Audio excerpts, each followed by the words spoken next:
There we go. Okay, I am gonna turn the music down a little bit. So, it does seem to be a little high. That's better. Okay, so this is my very first visual novel stream. Demonheart, great game. It does have partial voice acting, so I'm gonna let the lines that are voiced play out, and then I will read everything else that's not voiced. So let's get started. Oh no, I don't want to continue. Shit. Alright, pretend you're not seeing this. Alright, new chapter. So we're gonna probably get through the first 2 chapters today. Hi, Taggleby. Okay, I'm just gonna say Gabby because I know I'm screwing your name up. But we're gonna start with chapter 1 today. And coincidentally, if anybody is watching this and really enjoying this game, Demonheart is on a week-long sale. So if you wanna support the developer, support great visual novels, now's your chance. All right. I've ruined us. All 3 of us. It was another nightmare. I could hear her crying as if she was close, but no matter how much I searched, I couldn't find her. There is something strange about these dreams. Okay, this crying is kind of... Okay, stop the crying. Okay, she told me things I never knew. I could not have made them up in my mind. These dreams aren't mine. I can't stop thinking about her and everything that happened. So I'm in jail. I'm not in jail. Alright, so we all... This is gonna be bad with my mush mouth. We had all been scarcely eating since Father lost his job. With age catching up with him, there were slim odds he would get another one. I glanced around our family home. This was all we had. Oh, I get to explore, so let's check out the bed. Our bed sheets were torn, but always clean. I slept in one bed while my parents had to share the other. Seems normal. Putting food on the table was starting to feel like a special event. There was usually nothing to serve. We had to change that, and soon. Poor bastards. Alright, look at the roof. We lived in a 1-story house and slept right under the roof. It felt cozy somehow. Anything else? Oh, supply storage. All of our supplies were running low.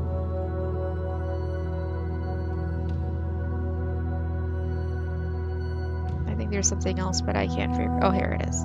Coat. Father's coat hung above my parents' bed, but he was not at home. He had some friends in the neighborhood who were more or less in the same situation as us. Well, most of them could afford a basic living, but so could we up until recently. Mother appeared by my side like a shadow. If it weren't for her cough, I might not have noticed her. We'll run out of money for food if we don't do something. I will have to find work as a cleaning lady. It will be long hours of hard work, but at least you'll be eating. Oh, here we go. There's lots of selections, like a ton of selections in this game, so I'm gonna try and be kind of nice. I don't like playing her evil, but if you guys see like a selection that you really want me to make, maybe I'll do it. No, Mother, you're sick. I should be the one looking for work. I got a good +1 alignment. Just then, someone knocked on the door and interrupted us. Mother went to open the door, then turned around holding a letter. It was a young boy. He brought you a message. I was a little surprised. No one ever wrote me. And such fine paper. I read the signature first, Orchid. Orchid was a healer witch beloved by the townspeople of Feline. She often had travelers from the nearby towns seek her out for healing too. Due to her unique skills, she was considered indispensable in the whole south of Shermire. I don't know. Shermire? Whatever. Although affordable, Orchid's skills did not come for free. In fact, she had made a small fortune for herself, enough to buy a house in the nobles district. Oh, hold on a second here. Dear Okay. Bright, I've heard you may be looking for work. Yeah, share something. Oh. How did she, Alright. Orchid knows everything about our town. We should feel lucky to be under her protection. Would you be interested in working for me? I am looking for a shop assistant. If you are interested, come to my house tomorrow at noon. I think you may be the person I need, though there will be other candidates. She called for you personally. The gods have smiled upon us. Well, I don't know. We'll see about that. I imagined working for Orchid would bring my family some honor and lots of money.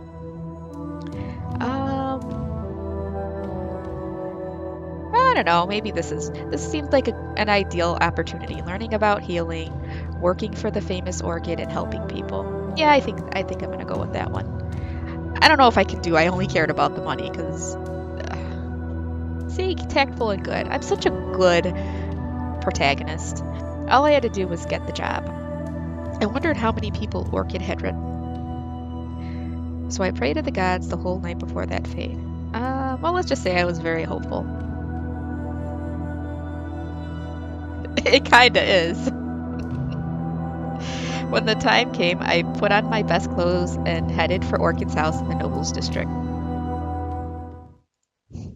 On the way there, I bumped into Mark patrolling the street. Whew. That's my fiancé? What was I thinking? Mark was also from the slums, but his family wasn't as bad off as mine.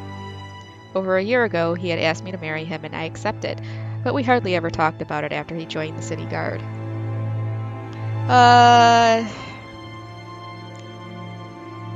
Let's just, you know what, I'm just gonna say this. I only wanted to marry him so I could escape my parents and their poverty.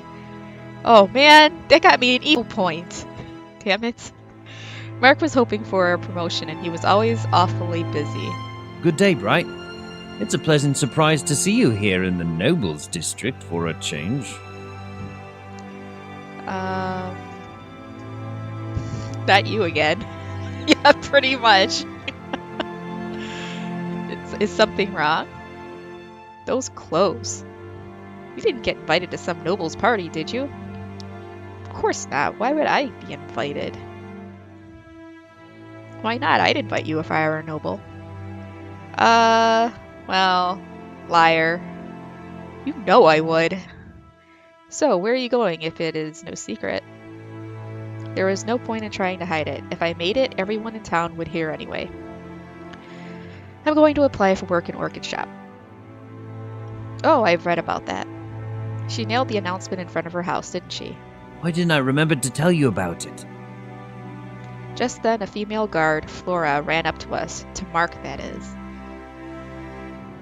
She went straight to hug him as if she hadn't noticed me. That bitch! Seriously, he's engaged. I had met Flora before she became a city guard. I was the one who introduced her to Mark, and now she greeted him and not me. Only after she gave him a good squeeze did she notice me. Oh, hi, Bright. Yeah, nice seeing you too. I'm doing it. Hi, whore. I, have to go.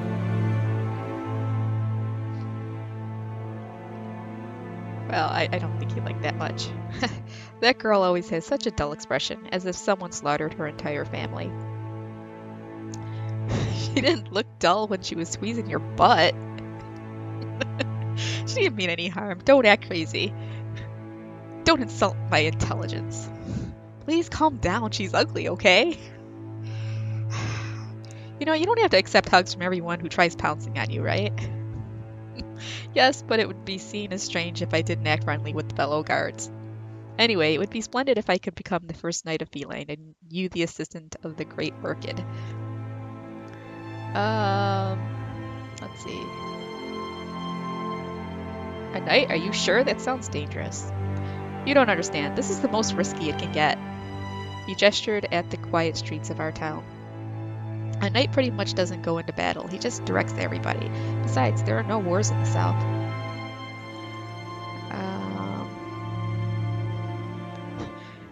How cunning of you. This is the perfect job. I know, right? You'd be surprised how many of the guards fail to realize it, but of course I have. I was actually making fun of you there, buddy. There's still some competition, though. Well, best of luck to you, Bright. If this were a beauty contest, I have no doubt you would win. Are you calling me incompetent? I meant it as a compliment. Go easy on me, okay? Now I have to attend a meeting where Lord Second will be present, in person, and all of his 100 soldiers.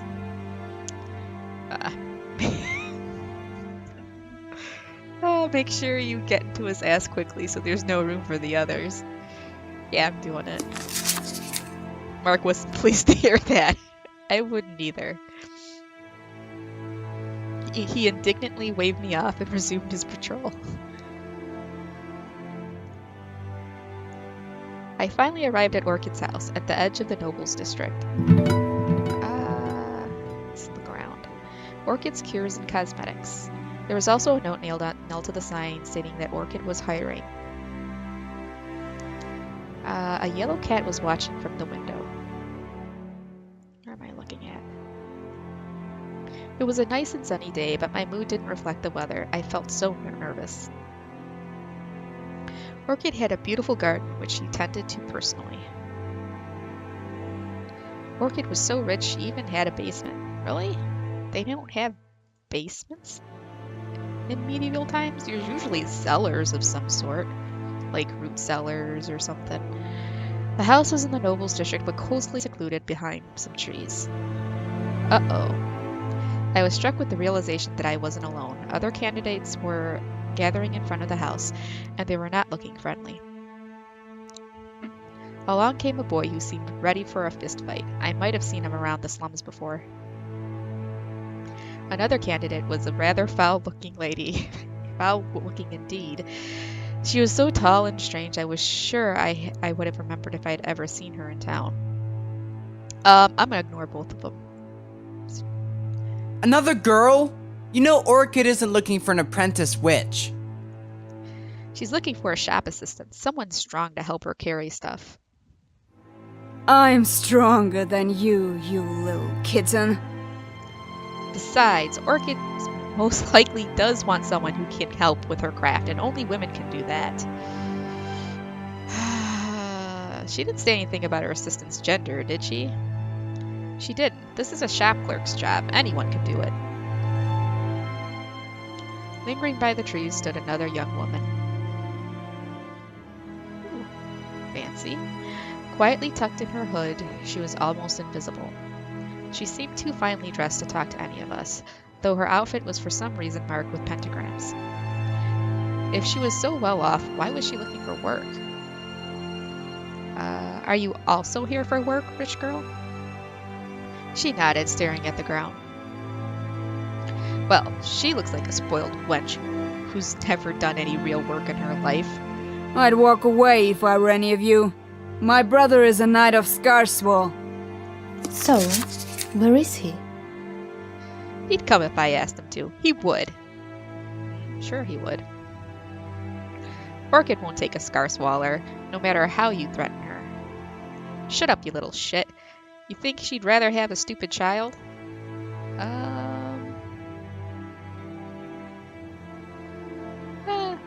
Ladies, young lord, let's all act civilized. Even if I don't win, you'll pay me, Red Goose. Are you talking to me? Who else, Catbrain? I don't suppose you have what it takes to threaten me. Now you start talking. Shut up. Just then, the front door opened wide, and I saw... I had met Orchid before when Mother was buying some medicine in her shop. I didn't remember ever seeing her out in the street, though. The garden was the farthest I had seen her go. She didn't seem the type who left her home much. You have all come to apply for the position in my house, I presume. Yes, Great Orchid. That's why I'm here. The others seemed struck with awe, and they only nodded in response.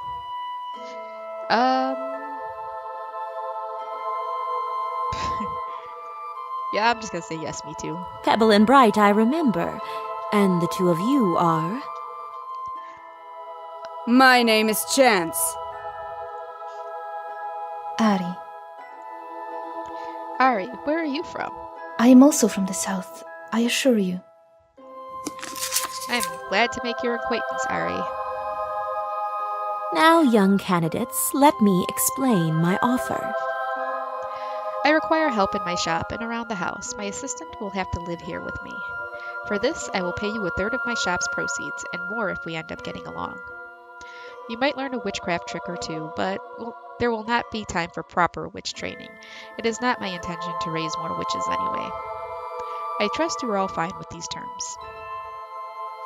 I will accept anything you say. As long as you don't need your assistant to be a girl.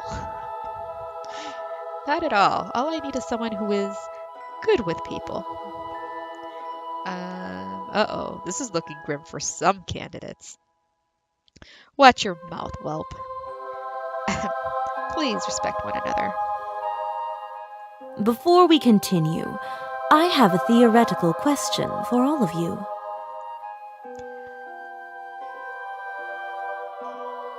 What would you do if you were all alone and you came face to face with a demon spawn? What? Say what? Did she say demon spawn? A demon spawn? What's that at all? Wait, what's that at all? Okay, I wondered. It sounded like the offspring of a demon. I beat him to death. I would hide and shoot it with arrows. I'd stab it with a knife. No, I'm just gonna talk to it. I just try and talk to it. Truly?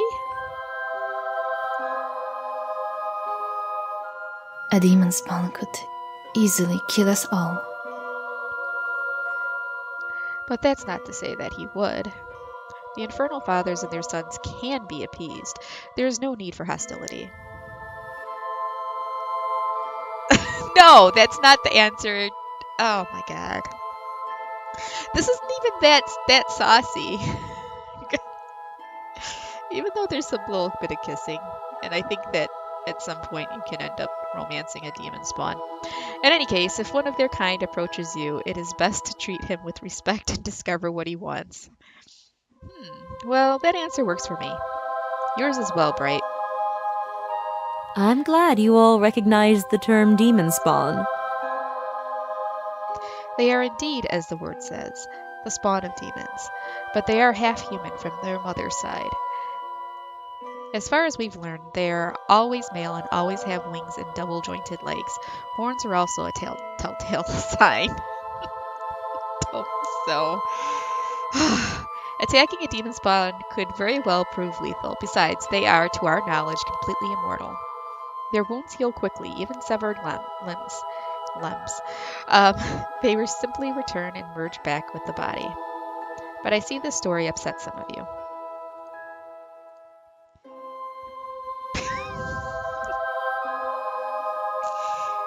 Should I do it? Alright, I'm gonna do it. Pussies. At any rate, I was simply marveling at the regeneration and immortality of the Infernal Sons. If humans had this ability, there would be no need for healer witches, would there? But it is already possible for humans, when their hearts transform. Hearts transform? Cut your stupid poetry and call them demon hearts. You're not the only one who's heard of them. Who? Demon spawn? I don't know. I think we'll learn more about that. I'm sure you are familiar with demon hearts, but you are not so fortunate yourself. Fortunate? You're insane. I see you are versed in the subject. Hi, Gwen. Nice to see you pop in and watch me read a visual novel a little bit. Hopefully it's interesting for you guys. However, there is still one crucial difference between demon hearts and demon spawn. It is a new type of game. I won't do this very often, but I needed a break. Though their wounds heal on their own, the humans still age and die. The demon spawn, on the other hand, remain young forever. What are the chances of really meeting a demon spawn? Well, for the average person, they are nil, and it's probably better that way. One might attack the demon spawn and die, as we've just heard. What was that about human hearts transforming?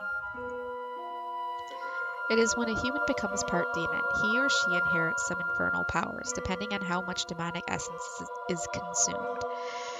I don't think Abby's ever played one of these types of games. Probably not. These people are called Demonhearts. Huh? So people are called hearts? I would not be surprised if you've never heard of such a thing. Being a Demonheart is illegal in our kingdom. One would get arrested immediately upon discovery. There are other reasons why a person might not wish to become a Demonheart, namely, they stop being able to reproduce. Who needs children anyway? It is also believed that the heart might influence its bearer into committing evil deeds. Or maybe this is simply a consequence of being hunted by the law and pretty much everyone else. Oh, you actually played 2 or 3 of them? Were they free to play once? I nodded and waited for her to continue. And now to the practical test. I've made you all stand around for quite a while, and for this I apologize. Steins Gate is an excellent example of the genre. You guys should all play that, for reals. Or watch the anime. That's great too. I've arranged somewhat of a contest in my basement. Unfortunately, not all of you can participate. My basement is full of fragile goods, you see. For the first time, the rich girl smiled. Only Ari and Bright may enter the basement. The rest of you, until we meet again. Defeated, the others walked away, but we could still hear them. She wanted a witch after all. But why the red goose? I was confused. Why did she refuse them and pick me to continue on? Excuse me, why did you pick me to stay? Why such a lack of confidence? Why wouldn't I pick you? I reckon you are not the type who will wreck the entire place with a stick. I'm sure she's not. I assume you will still want to compete for the position of my assistant. Of course. Ari said something, but she kept smiling in that way. In that case, you will both enter the basement. Each of you will be required to work alone and complete 3 small tasks. The ultimate task is to retrieve a jeweled chalice, a simple trinket, but it will serve as proof of your victory. Whoever returns from the basement with the chalice has won. Oh, and when you pass through the big library, don't touch anything. Uh-oh. I'm gonna have to touch stuff. I'll be waiting for you in my shop. Orchid handed a key to the rich girl. Now, there is no point in wishing you both good luck when only one of you will win, is there? She smiled and headed back into her house. Whatever. God, so much reading. The rich girl remained to watch Orchid's back respectfully, and only turned to me once Orchid had disappeared. Why do you want to work for Orchid? I'll be picking up a book. My parents are out of work. Could you not have picked something safer? Orchid may be working as a healer, but she is much more. Staying with the witch is never safe. Why didn't you pick something safer? Because I can handle this. She walked to the basement door and I had to follow. I was all alone in this, and with such unfair competition, this girl carried herself like she were Orchid's equal. Yeah, definitely for money.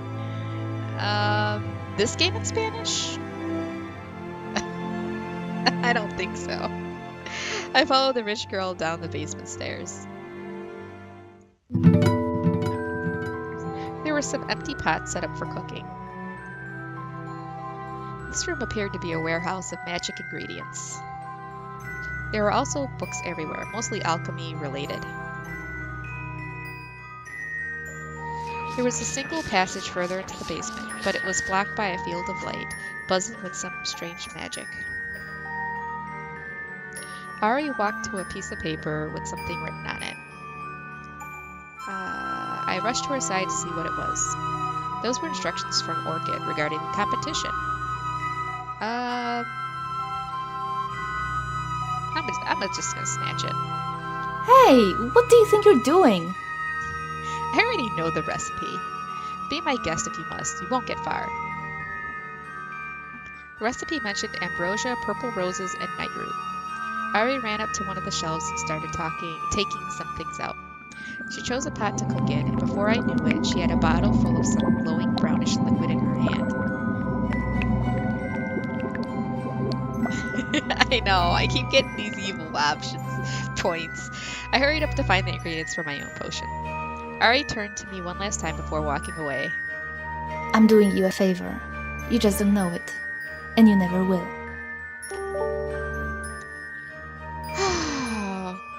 Bitch. Oh, hey! It gives me the option! Holding the potion bottle in front of her, Ari stepped over toward the magic barrier. Man, Bright thinks just like me. It dissolved to make way around her, then fell back into place as soon as she walked through. I had to do my best to mix the potion on my own. I wondered what I was even doing there. Why was I supposed to be experienced at mixing potions? And why did that girl know everything? It was all like a pastime to her, while my family was starving. I should have never hoped for this job, I thought. I kept struggling with the potion until the liquid in the pot finally resembled what Ari had made. It was far behind the rich girl. I thought it would never amount to anything in this world. At last, it looked ready. I also approached the barrier with the bottled potion in my hand. The magic energy pulled me into an impressive library. Looking around, these books had strange names. Some of them were in foreign languages I couldn't make out. To my surprise, Ari was still there, paging through a dusty book. You stuck? You wish. I got carried away, huh? Nitroglycerin. I think that's where you need to go. She pointed to the hallway right in front of me. What about you? That passage isn't blocked by a riddle, so you could check it out. I'm more interested in a challenge. That was when I noticed, of course. The entire time, a faint buzzing sound was coming from behind the bookshelves. There was another passage there, worded with magic. What's the matter? Is there any book you'd recommend? Well, this one is a must-read. Oh. That looks, sufficiently demonic. She handed me a book with a rather disturbing cover. On the inside, the title said, "On the Demon Spawn." That word again. I'm going to open up the book. Introduction. Aniri Syke and Kaliki Rin were a mistress-apprentice witch from El Shay, famous for their demon spawn experiments, journaled in this book.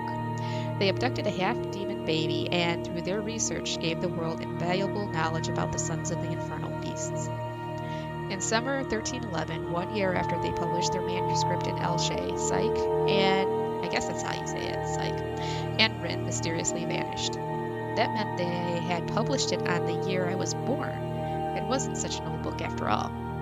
The demon child's fate is also unknown.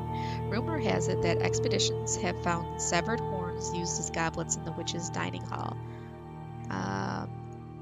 Apart from damaging the demon spawn for scientific purposes, the rumors make it that the witches also took sadistic pleasure in humiliating him. Man.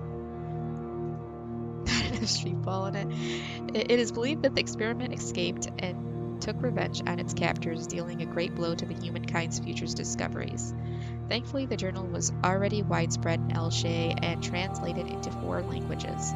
Without doubt, every witch should have this book in her library. Followed by the scribe's name. With not enough time to read the entire tome, I browsed the pages for anything that would catch my attention.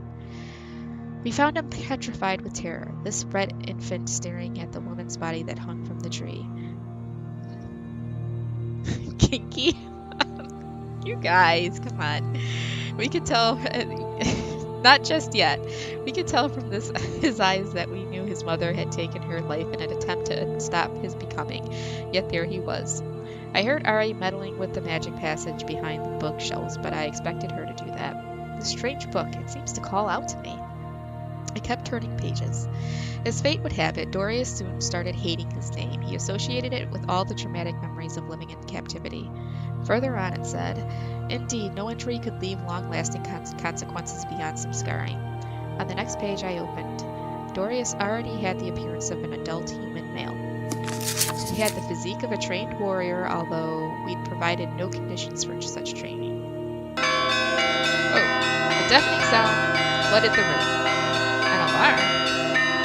I felt like the walls were shaking, and there was some strange dust. Holy cow, that was loud. I lost my consciousness.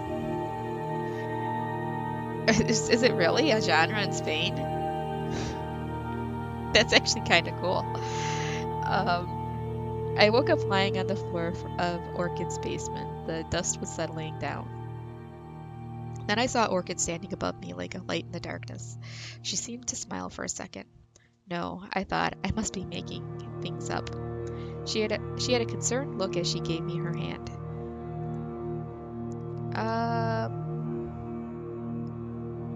I'll just do that. I should have known that girl was up to no good. The witch girl?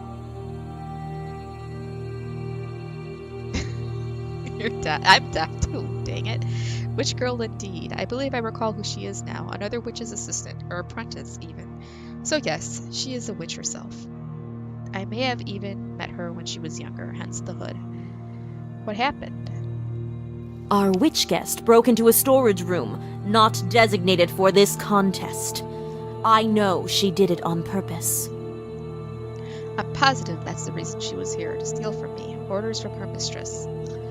But my properties are secured against thieves, so the two of you had to take a little nap. I've shown the thief to the exit while you slept. She should know better than to return. I'm so sorry about everything.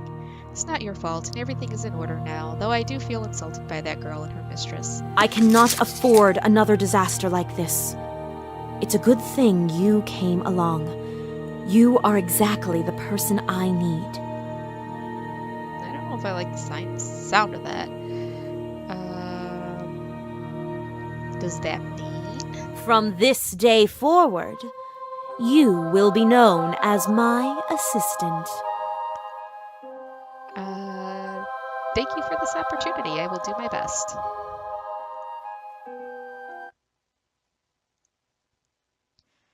And from that day, I started working in Orchid's shop. Orchid made me responsible for dealing with the customers. She stopped seeing them except when it was necessary. She spent her time pacing the house, thinking, and sometimes writing something, letters that she never seemed to send. In the night, she would often sit in the dining room and write letters by the candlelight. Whenever she had an idea, she had to write it down immediately, even if it meant leaving her bed at night and staying up for hours. A mysterious woman watched over us from the portrait above. I never got the opportunity to ask who she was. Perhaps it was a person of significance in Orchid's life, or a respected ancestor. Kitty cat. I got well acquainted with Orchid's cat, Mr. Edgardo. I like that name. He had the talent of being everywhere at once, especially while I was trying to do something important. So many times I thought I had left him behind in another room, only to find him standing on a shelf right in front of me. I got used to it after a while. I learned about different kinds of cures and what they do, but I only participated in making the simpler ones. Many visitors from other towns came to inquire about a potion of eternal youth. Orchid instructed me to tell them that no witch had ever made such a potion save for fakes. Yet as much as she had tried to educate the people, they would remain hopeful and would just go seek their potion elsewhere. On a couple of occasions, I found my way back to the secret library. Orchid didn't like me browsing her books, so she rarely allowed me to enter. I never saw the book on the demon spawn again. I must have dropped it that day when I fainted, and Orchid put it back in a different spot. My parents were more than proud of me for becoming Orchid's assistant. Mother bought a burgundy dress and wore it every day. That dress is kind of tacky. I ain't gonna lie. How have you been? I was just taking a walk in the Nobles District and decided to stop by. We don't need any medicine, thank the gods.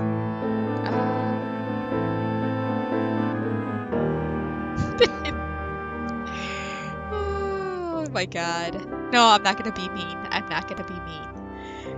Everything is good over here. It's nice to see you so happy. I'm glad that you are happy too. The work isn't too difficult, is it?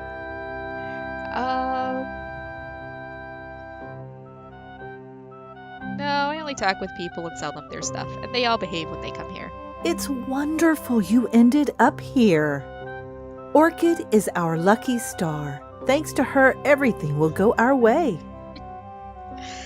Oh, that's still yet to be seen. Mark also came to visit me.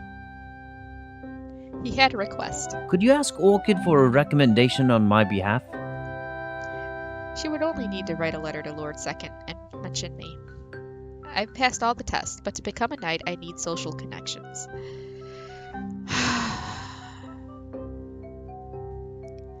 Should I be a bitch to him, or should I just do it? You know...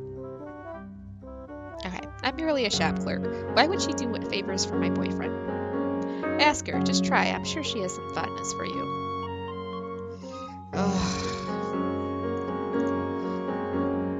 What did that boy want? That last... Some of these options are pretty hilarious. Just wait until we get into... you guys meet Sir Brash. He asked if you could write him a letter of recommendation. I don't know. I don't know, he's weird. It would mean a lot to both of us. We'll just go with that one. I gotta be good, right? You didn't ask twice. I'll be glad to help your friend. Thank you.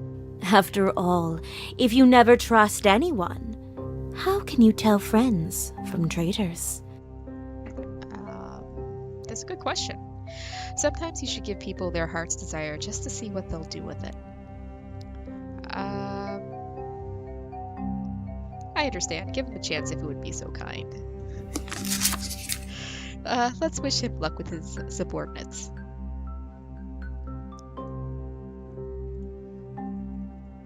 The next day, an old man with a wooden leg came in, asking for some medicine. Get me a dozen of those purple painkillers, please. My leg keeps hurting, although I don't have it anymore. Only Orchid has been able to reduce my pain. I'll get your potions right away, sir. Thank you. Everything seemed normal until I noticed a tattoo of a pentagram underneath his sleeve. The demon sign. Egad!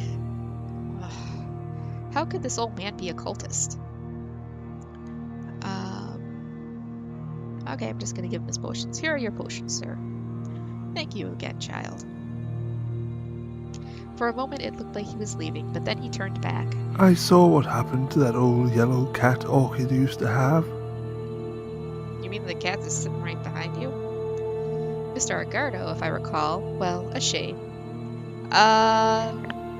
What do you mean? The stray mutts tore him apart. Saw his remains behind the house this morning. It's at the window right behind you. By the four, there he is. I'm glad he's holding up fine. 4 gods instead of 3. He was definitely a cultist. Well, that must mean there has been another fortunate yellow cat out there. Unfortunate, not fortunate. Yellow cat out there. A pity nonetheless. I've taken enough of your time, child. May you have a blessed day. Okay. The blessing of a cultist. Dead cat in the garden. I went to the basement to find Orchid. I'm a little nervous about all this. You look upset. Do you serve cultists here?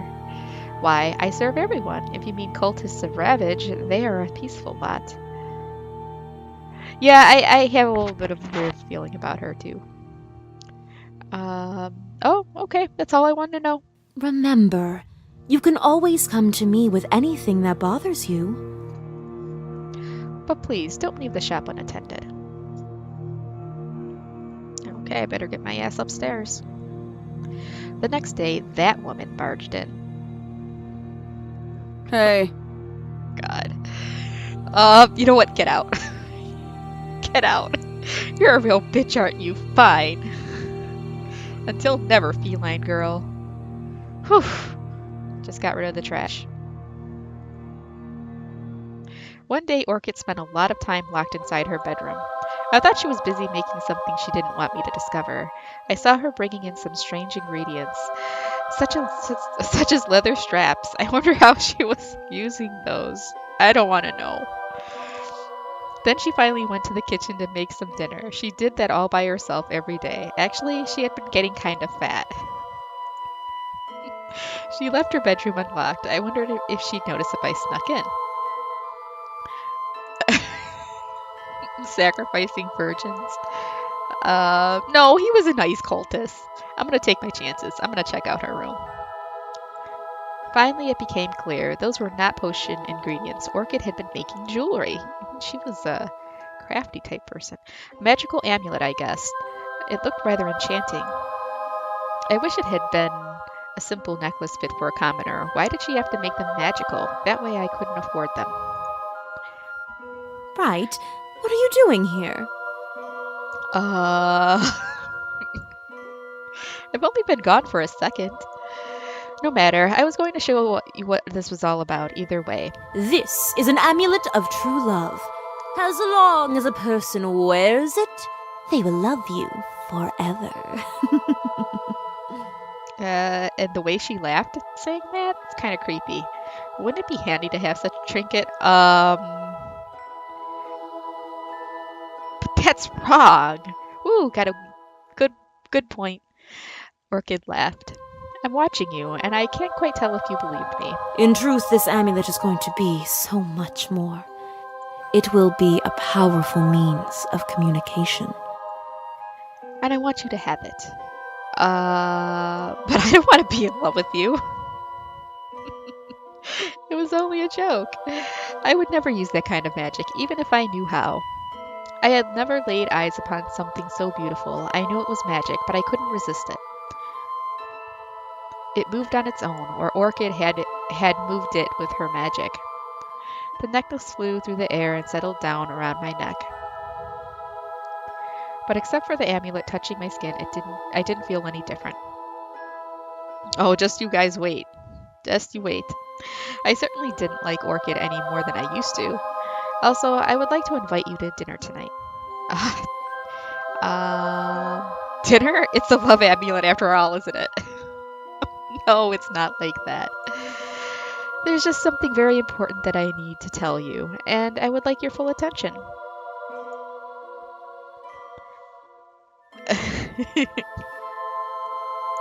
Since I was stuck in Orchid's house day and night, and my job was to serve her, I thought I might as well attend this formal dinner of hers.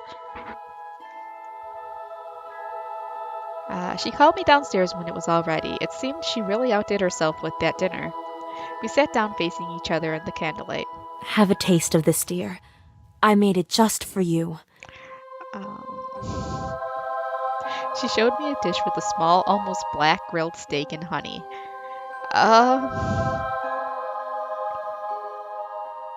Maybe he's... No, it's not... Okay, I poked at the meat with the tip of my knife and made a face. Please, Bright, I was going to tell you, I'm expecting a child, and I've put so much effort in this dinner. Wait, how are you expecting a child? I never even seen anybody come into this house that wasn't a customer.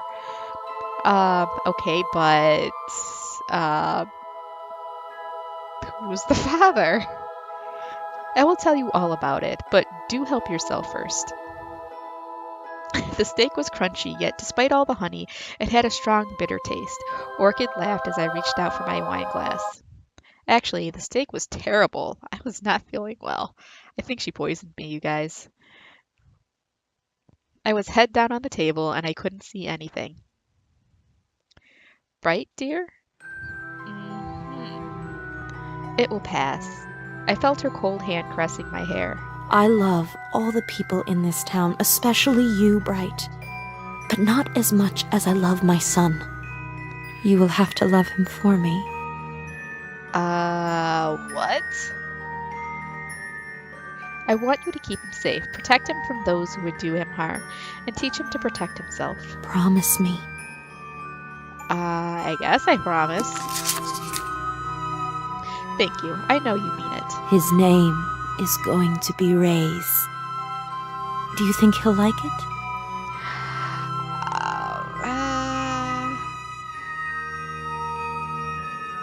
It's a good name? She smiled, looking down at her stomach. Then I understood. She hadn't been getting fat. She really was pregnant. But I could swear her stomach had grown too quickly. You didn't take that food very well, did you? I'm so sorry. There was another thing I wanted to tell you. You have a free evening tonight, so you can go check now how your parents are doing. I could use some fresh air. Good night, dear. As I stumbled out of the dining room, I saw the cat all ruffled. He started hissing at me. God, the cat's freaking out.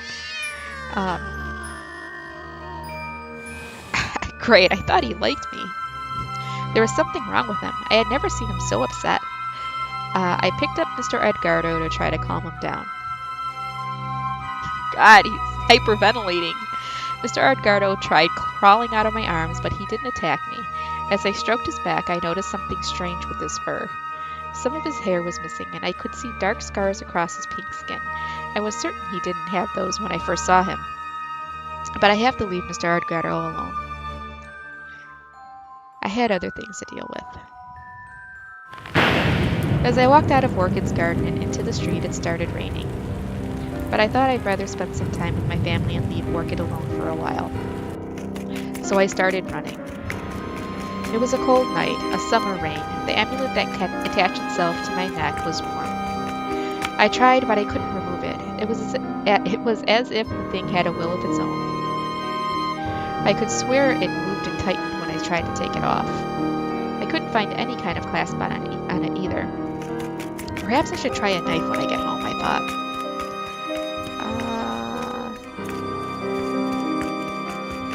Who did she think she was forcing this magical thing on me? I wanted nothing to do with it. Oh, I think she can be suspicious. Hopefully. I ran all the way to my parents' house. Oh, this is just the beginning of her troubles. Gods, get inside. You need to change your clothes. Change into what? I don't have anything nice here. I'll have none of that. Change it to anything that's clean, and I'll set you clothes to dry. Your father is at his friend's place. He's been upset about his feeling useless. I'm having a hard time keeping him away from his drinking mates. But what happened over there? Mother had been so happy about my job. She fully trusted Orchid. I wondered if I should tell her. Why did Orchid let you out in the rain? Let's see. Your Orchid is a huge bitch. No, I shouldn't. Okay, she's doing things I don't approve of, and I don't want to work for her anymore. What has she done? Is she one of those woman-loving types? Oh my god. Oh, shit. No, she invited me to dinner, and when I ate her food, I fainted. Why? I've met some bad cooks, but never have I heard of such a thing. Is that crone using you to test her new products?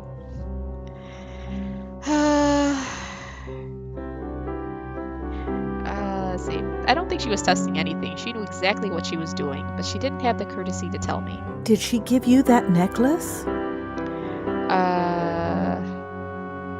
Yeah, she didn't give it to me. She made it fly and attached itself to my neck against my will. What? Why would she do that? When you go back, tell her that I demand an explanation. I'm not going back, or aren't you concerned for me? This witch really is dangerous. You don't have to work for her. However, this was the best job any of us could have hoped for. We'll come up with something in the morning, okay? So how is Mark doing? Any news about the wedding?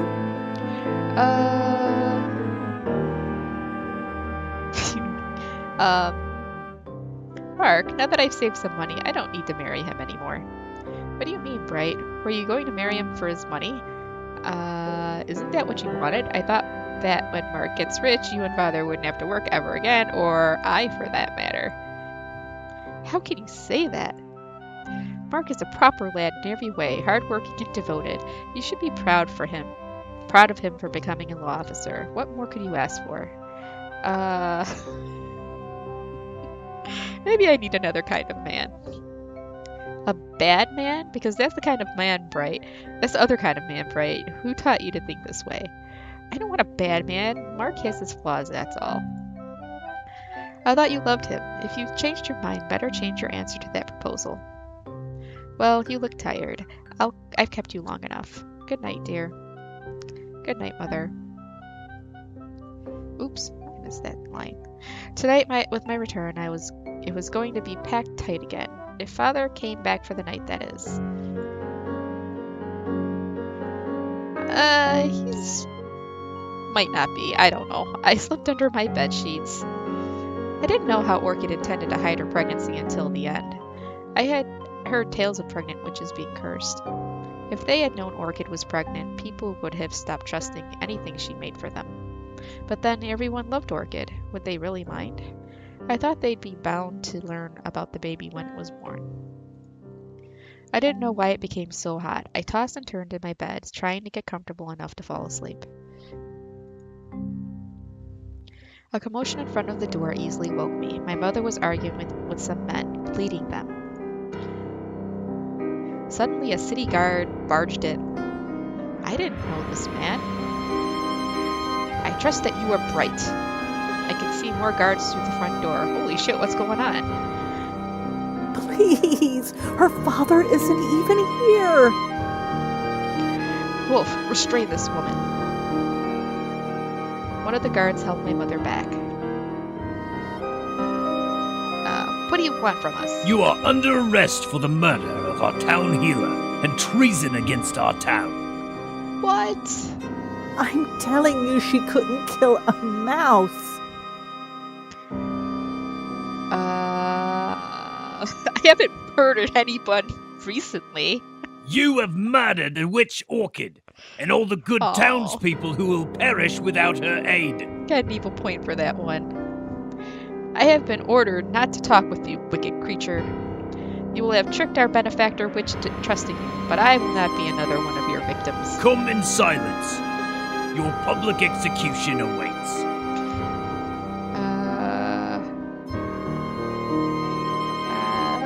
What became of Mr. Engardo? You can kill me, but the real enemy will still be on the loose. Stop pretending, murderer. You gutted Orchid and splattered the walls with her blood. Then you pushed her body into the stove in a feeble attempt to get rid of the overwhelming evidence. What the hell?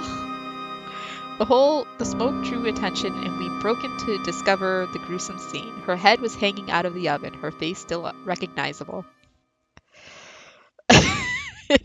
It totally is. There is no doubt of what you've done. That's no proof that it was me. You are the evil snake who infiltrated Orchid's home and made her turn away from the rest of the town.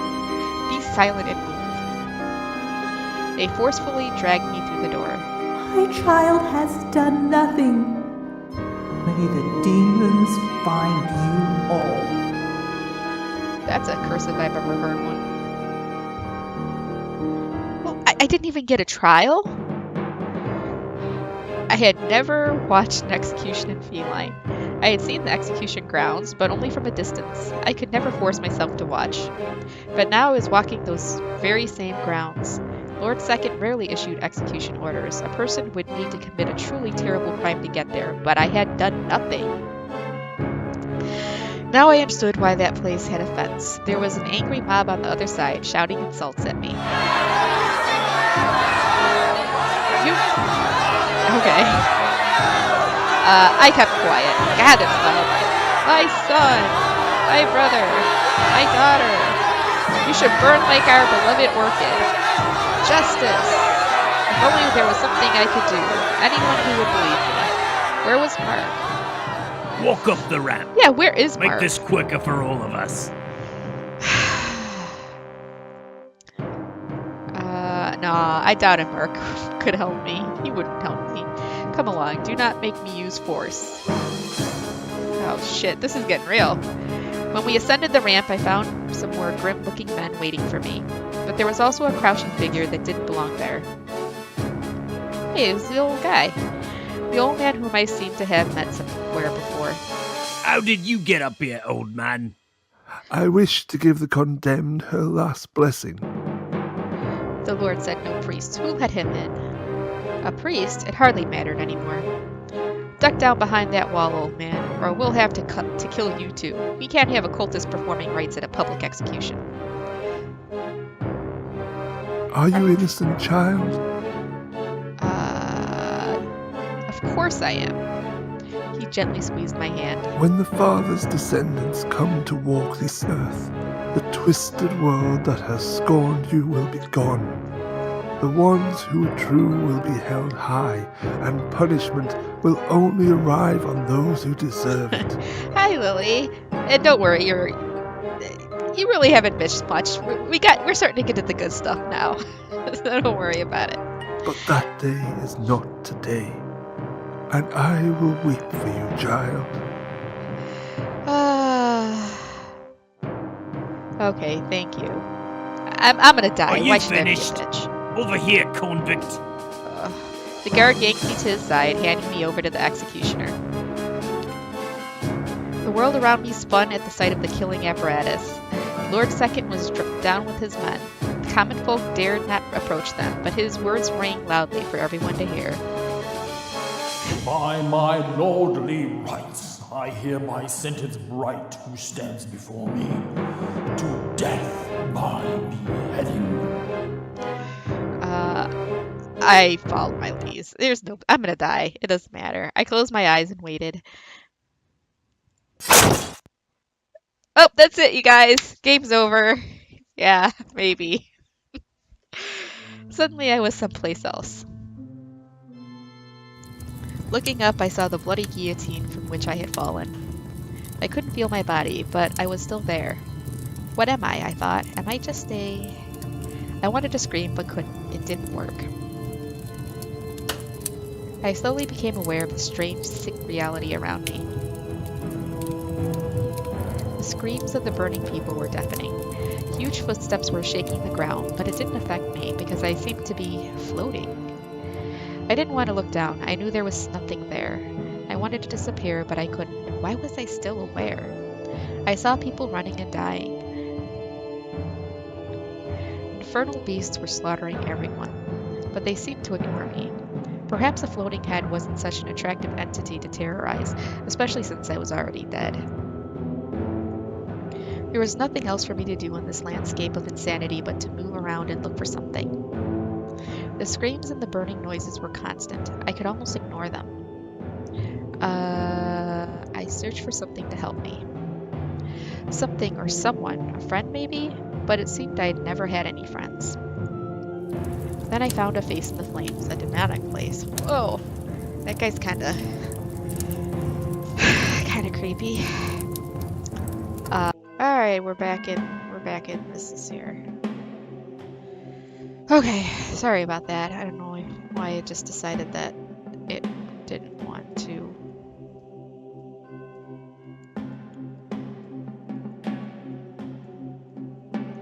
It didn't want to connect.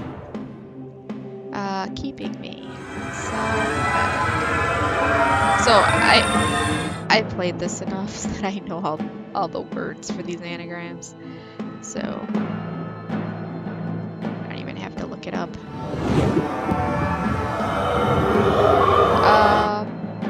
Enslaved.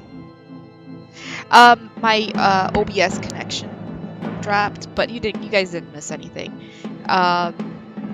She died, she got her head cut off, and then she's obviously in like some place, infernal place, and she's found this kid, he's talking to her in some type of language that you have to try and unscramble. Oh yeah, okay, I know what this one is.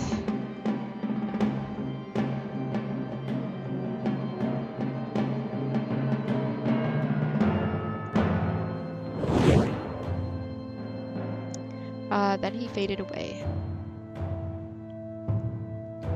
The dying people appeared to run through me, and the other demons avoided me. It was as if I didn't exist. I knew I had to find the demon boy again. He was the only one who had acknowledged my existence. So I kept floating around, searching for him. The pain, it's fading but real. I think it's unbearable.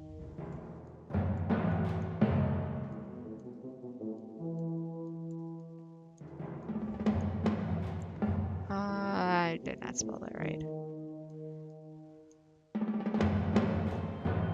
There you go.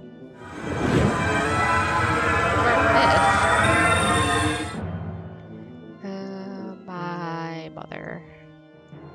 God, I played this game too damn not much to know these. Baby's first Unreal game. He disappeared again, but I knew I would find him. Finally, I saw the demon child standing up ahead. He was still twisted back and screaming in agony. I saw a glimpse of something behind his hoofed feet. It was my body. The boy kept screaming. His pain was more terrifying than all the death I'd witnessed. It was my first real nightmare. Is this death? It felt real. Why could I still feel the ground with my hands? Rise from the dead, will you? God's damn demon. You can rise all you want now. You'll rot here until you're a demon skeleton. What was wrong with that man? He was yelling at me, but I could hardly understand him. You think you crossed us over? Think you can break the law as you see fit because you sold your soul to the gods damn demons? My sons and grandsons will work here and spit on you as I do now. Okay. I finally dared to touch my throat. I was whole, but I was still not certain this was life. And that is how I ended up in prison. Soon after I made sure my body was whole once again, I realized that I still had the amulet Orchid gave me. Just as I've been unable to remove it, so have the people who put me here. They took all my belongings and dressed me in rags, but the jeweled amulet still warms my neck in this cold dungeon. It will be a means of communication, Orchid said, but with whom? She is dead. I couldn't tell what time it was when I last fell asleep, nor when I woke. Time is only an illusion in this damn dungeon. I don't even know how long I've been here. Months, I think? I tried counting meals, but ended up losing track of the numbers, especially since I've been dreaming about this place too. I don't think this is a prison of feline. I can't hear any other inmates. The guard refuses to tell me anything useful. He always throws my food on the ground and spits on it. He also spits on me when he can reach me and lashes his whip at the bars of my cell. He despises me, but above all, I think he's afraid of me. He is convinced that I have something to do with the demons. I've been recalling that night for so long. Special dinner with Orchid when she revealed that she was with child. No one else was aware of it. She wanted to keep it secret. That's why she needed someone else to receive her customers. The next thing I knew, she was dead. Hey, kitty. Nice to see you. Pop in. Catch a little bit of the stream. No one seemed to know or care about her baby. It was only their sick brothers, sons, and daughters, and their justice. And then I remembered how I fell on the cobblestone without my body. But now it's here, and I think I might be going insane. Soon after I ended up here, someone came to see me. Demon! You have a visitor. The guard spat inside my cell. It was Mark, or maybe he was now known as Sir Mark. If anyone could help me, it was my betrothed. Bright, it grieves me to see you in this state. Don't look at me. His face was stone cold, almost if he didn't recognize me. You know what he's gonna do. He's gonna break this shit up. There is little hope for your sentence to be undone. The people firmly believe you are the murderer. It would take magic to convince them otherwise. Everyone hates you, Bright. I am a knight, a protector of feline.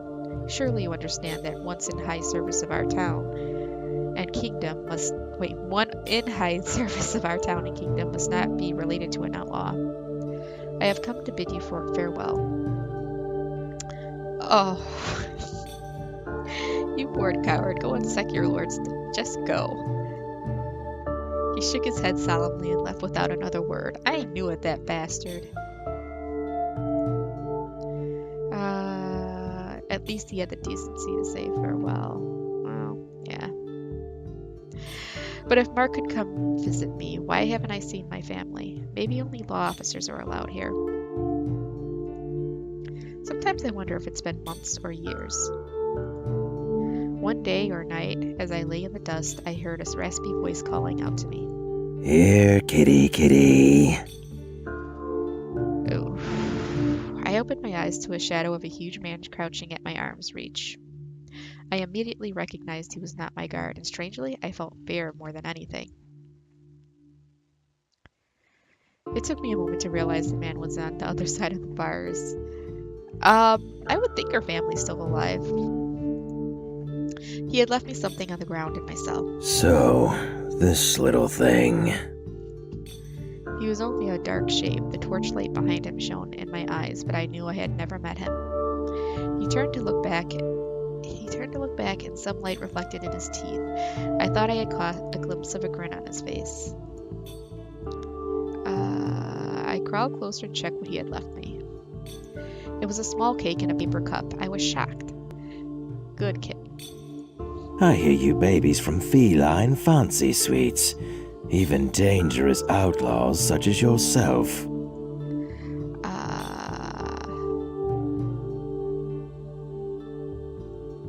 Who are you?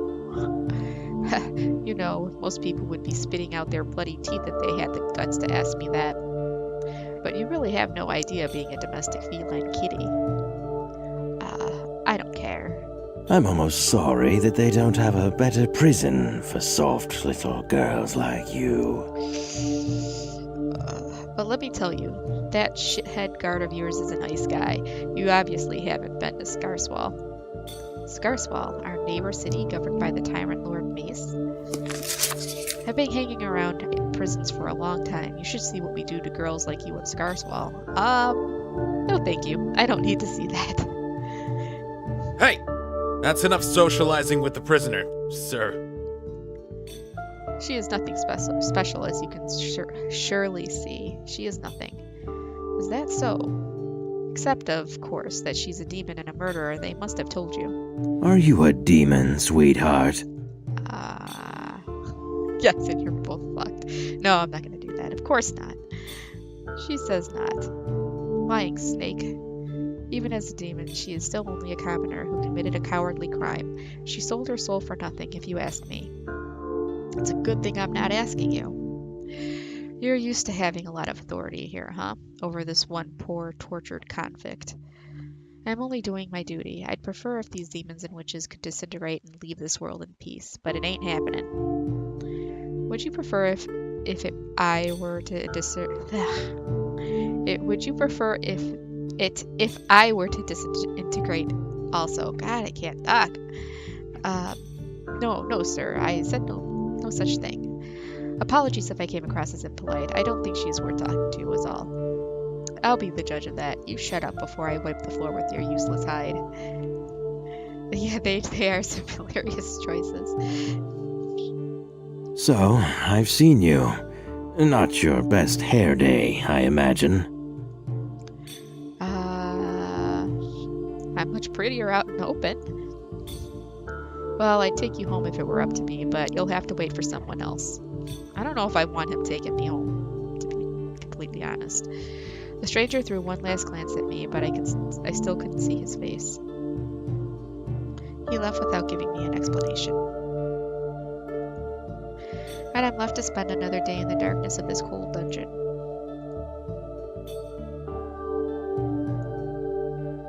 You, demon, wake up!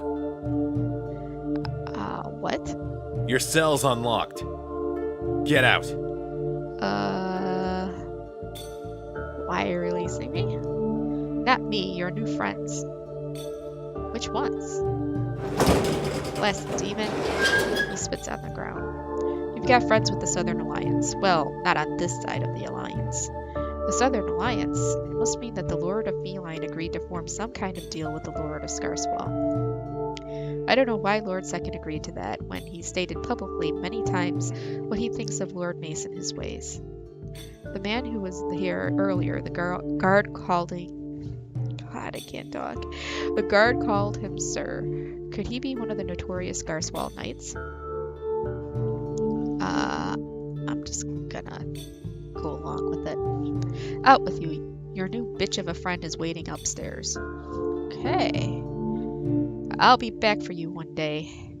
Ah, dang it, another evil point. Are all the character asthmatic or something? I don't know. Stumbling out of my cell, I find a spiral stairway leading upward to darkness. I climb the stairs for a long time, but the place hardly becomes any brighter. I don't know what kind of prison this is. Finally, I come upon a hallway. It is lined up with old torture equipment. There's a light coming from the distance. The shadows move as the woman carrying the torch emerges from the other side to meet me. Her fancy white cloak reflects light as she walks. A white cloak is normally the wearer of Scarswall law officers. It's becoming clear its clasp is a wall-shaped emblem. Don't be afraid. I'm the one who brought the order for your release. My name is Rose Jaden. I'm an ambassador of Scarswall. She looks more like a cutthroat to me.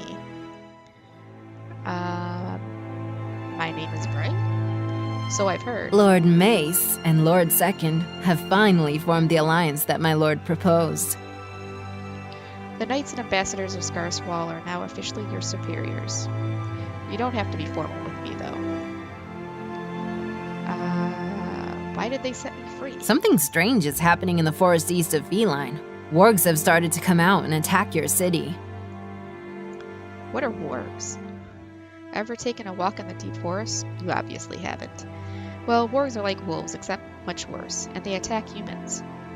Chased up a tree, your cat lord cried for Scarswall's aid. We did what we could and pushed the beast back into the forest, but the attacks never stopped. The kitten army now holds a camp at a more convenient location as defense against the pouring beasts. This is where you and I are headed. Why me? With the healing capabilities you have shown, you will be of vital use in the war.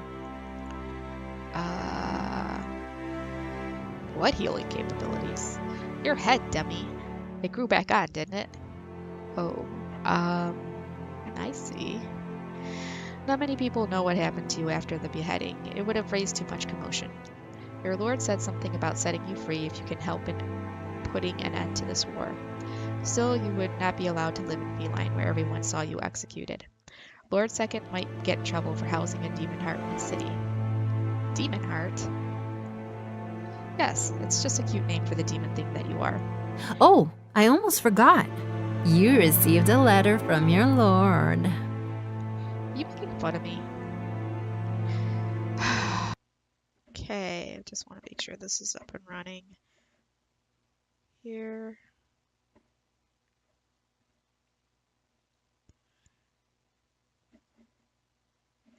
And it looks like we are. Okay. Like I said, I was going to call it and just pick up the last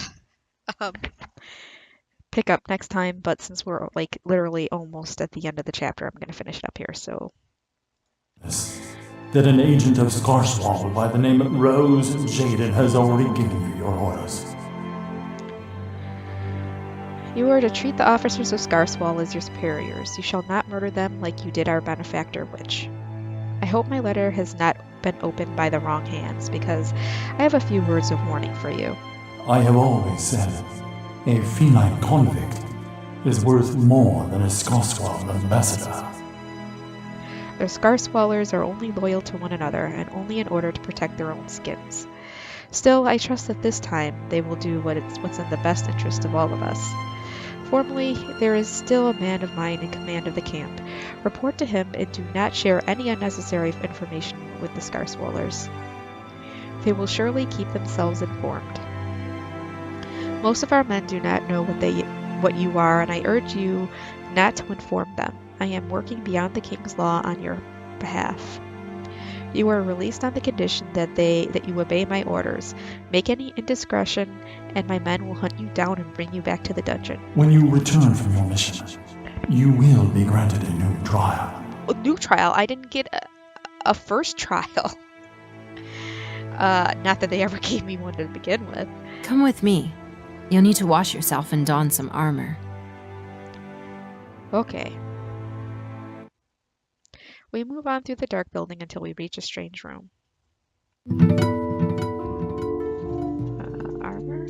I suppose this is the armor Rose mentioned. It's waiting for me, along with some clean clothes, finally. A broken mirror on the wall reflects the dark shapes of the torture equipment scattered about. It's been such a long time since I've seen my reflection. Ooh. Yep. Her head was cut off, for sure. The first thing that grabs my attention is the scar across my neck. Unnaturally dark and jagged, it contaminates my appearance. I can't avert my eyes from it. I only hope that others won't be paying it this much attention. Maybe I can cover up with clothing. Let's see the book. A book on the shelf is tempting me to pick it up, but I shouldn't do it with Rose watching. She seems to be in a hurry. Now there's an improvised bath here made from an old coffin, I think. There are some empty cells along the wall. Who knows how long they haven't been used. This passage ends in a big metal gate. That might be the exit from this place. Geez, there's more to look at. Some more spikes. Lovely. I'm lucky there isn't a torturer working here with all this equipment available. I can only imagine the kinds of things that used to happen here. Chains and shackles are everywhere, along with other restraining devices. How many prisoners can this place hold? Don't just stand there. Get in the water. When you're done, take that armor over there. It used to be mine. I'll be waiting outside. Don't try anything stupid. Rose leaves through the dark passageway, and I prepare to enter the creepy coffin bath. The water isn't very warm, but right now its silky touch feels like a luxury. I have a short time of relief in the water. Nothing can wash away what they did to me, but I am so close to freedom now.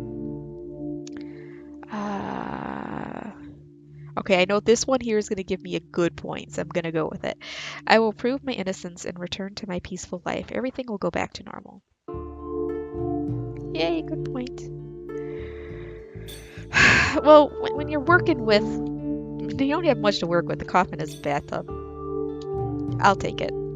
After I've done my best to clean and dry myself, I take the armor Rose has left me. It is a sturdy leather armor, beautiful in making, but maybe a bit old. It was made to protect, but not to encumber, as if for some kind of a rogue warrior. Something isn't quite right with this armor. There's something stuck under the belt. It fell out. What is this? Poison? If working with Orchid has taught me anything, this is definitely not a cure. The liquid seems clear and it has no smell. I suppose it's designed to be mixed with someone's food or drink. Should I take the poison or not? I mean, maybe I'll need it. I mean, yeah, you know what? I'm just gonna take it. I'll figure out what to do with it later. For now, it stays with me. There's another thing here that catches my attention. I noticed this book while Rose was still here, but I thought she'd object if I took the time to examine it. Picking it up, I see a demon's head on the cover and the book appears old. Carefully, I lift the cover and sift through the pages, only to find the book is empty. I've missed being able to write. I could probably improvise some writing equipment. There is so much on my mind that I need to remember. I don't think anyone will notice this thing is gone.